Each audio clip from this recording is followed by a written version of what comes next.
नमस्कार दोस्तों, आज के इस वीडियो में हम जानेंगे भारत की पहली रेलगाड़ी की कहानी।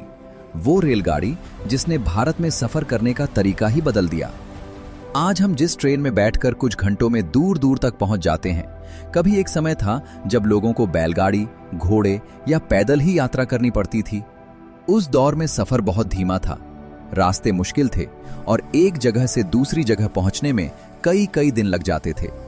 करीब 200 साल पहले भारत में अंग्रेजों का शासन था।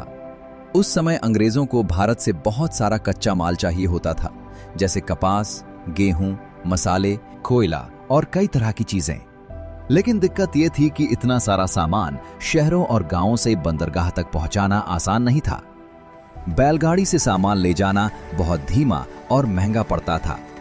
इसलिए अंग्रेजों ने सोचा कि अगर भारत में रेलगाड़ी चल जाए तो सामान भी तेजी से जा सकेगा और उनका काम भी आसान हो जाएगा। इसके अलावा एक और बड़ा कारण था, अंग्रेजों को अपनी सेना को भी एक जगह से दूसरी जगह जल्दी भेजना होता था, ताकि किसी भी विद्रोह या परेशानी को आसानी से रोका जा सके। इसीलिए रेलगाड़ी सिर्फ सफर के लिए नहीं, बल्कि अंग्रेजों की ताकत बढ़ाने का एक तरीका भी बन गई। इसी सोच के साथ भारत में रेलवे की योजना बननी शुरू हुई। रेलवे को बढ़ावा देने वालों में सबसे बड़ा नाम था लॉर्ड डलहौजी, जिसे भारत में रेलवे का सबसे बड़ा समर्थक माना जाता है। अब रेलवे लाने का सपना तो देख लिया गया, लेकिन इसे बनाना आसान नहीं था। रेल चलाने के लिए पटरियां चाहिए थीं, इंजन चाहिए था, डिब्बे चाहिए थे, स्टेशन चाहिए थे, पुल बनाने पड़ते थे और हजारों मजदूरों की जरूरत थी। उस समय भारत में इतनी बड़ी तकनीक और व्यवस्था नहीं थी, इसलिए ज्यादा सामान इंग्लैंड से मंगवाया गया और भारत में धीरे धीरे रेलवे का काम शुरू किया गया। सबसे पहले अंग्रेजों ने रेलवे के लिए मुंबई को चुना, क्योंकि मुंबई उस समय एक बड़ा बंदरगाह था और यहां से माल भेजना आसान था। फिर एक ऐतिहासिक दिन आया जिसने भारत के इतिहास में नई शुरुआत कर दी। भारत की पहली यात्री रेलगाड़ी चली थी 16 अप्रैल 1853 को। यह ट्रेन मुंबई के बोरीबंदर स्टेशन से चली थी और ठाणे तक गई थी। इस सफर की दूरी लगभग 34 किलोमीटर थी।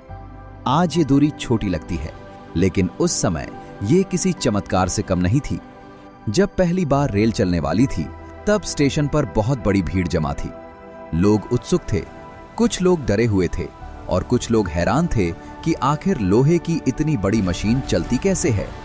उस दिन ट्रेन में कुल 14 डिब्बे थे और इसमें लगभग 400 यात्री बैठे थे। खास बात यह थी कि उस ट्रेन को खींचने के लिए 3 इंजन लगाए गए थे और इन 3 इंजनों के नाम थे सिंध, सुल्तान और साहिब।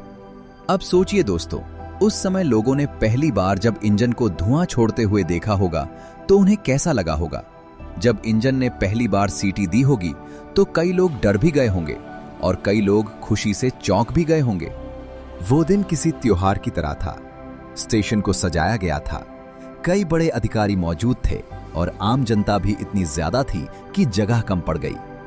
जैसे ही ट्रेन आगे बढ़ी, लोग देखते रह गए। ट्रेन की रफ्तार उस समय के हिसाब से बहुत तेज मानी जाती थी।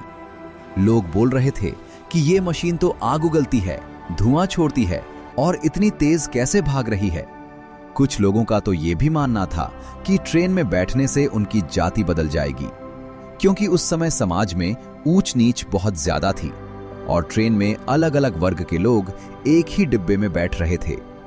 लेकिन धीरे धीरे लोगों को समझ आया कि रेलगाड़ी एक नई सुविधा है जो जिंदगी को आसान बना सकती है। पहली ट्रेन की सफलता के बाद रेलवे का विस्तार तेजी से होने लगा। कुछ ही वर्षों में रेल लाइनों को और शहरों तक बढ़ाया गया। कलकत्ता, चेन्नई, दिल्ली और कई बड़े इलाकों में रेलवे पहुंचना शुरू हो गई। रेलवे से व्यापार में भी बहुत बड़ा बदलाव आया। सामान तेजी से पहुंचने लगा, बाजार बढ़ने लगे और लोगों के लिए लंबी यात्राएं आसान हो गईं। गांव और शहर धीरे धीरे जुड़ने लगे। तो दोस्तों, ये थी भारत में पहली रेलगाड़ी चलने की पूरी कहानी। अगर आपको ये वीडियो पसंद आया हो तो इसे लाइक जरूर करें, चैनल को सब्सक्राइब करें और कमेंट्स में बताइए कि आपने पहली बार ट्रेन में कब यात्रा की थी और आपका अनुभव कैसा रहा था। मिलते हैं अगले वीडियो में, तब तक के लिए धन्यवाद।